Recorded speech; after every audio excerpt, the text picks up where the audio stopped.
জুলাই গণঅভ্যুত্থানে কিভাবে ঢাকা কলেজ শুধু নেতৃত্ব নয়, সংগঠিত করেছে পুরো ঢাকাকে।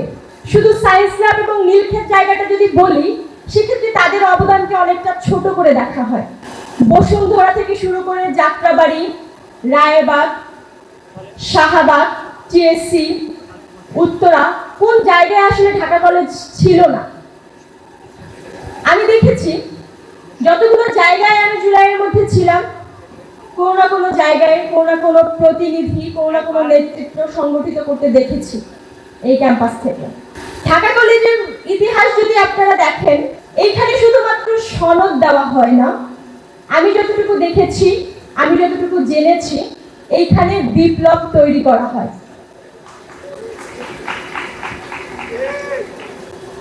এমন কোনো ঘটনা, এমন কোনো দুর্বৃত্তপনা বাংলাদেশে ঘটেনি যার বিরুদ্ধে ঢাকা কলেজের সোচ্চারী কণ্ঠস্বর, বিপ্লবী কণ্ঠগুলো প্রতিবাদ জানায়নি।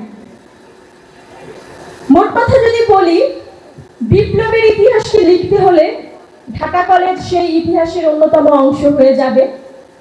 প্রত্যেকটা লাইনের, প্রত্যেকটা শব্দ থেকে ঢাকা কলেজকে বাদ দেওয়ার আসলে সুযোগ নেই।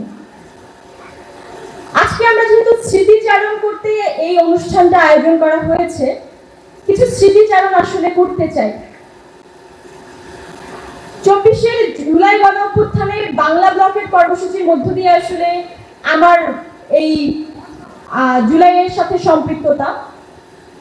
সর্বপ্রথম আমরা বেগম বজরুন্নেসা সরকারি মহিলা কলেজ থেকে চানখারপুল মোড়ে আসলে বাংলা ব্লকে অংশগ্রহণ করেছিলাম। প্রথম দিনে এত ব্যাপকভাবে সাড়া পেয়েছিলাম যে 8 রাস্তার একটা মোড় মেয়েরা হাতে হাত ধরে পুরো ব্লক করে, মাইক টাইক ছাড়া আমরা বেশ অনেকক্ষণ ব্লক করে রেখেছিলাম।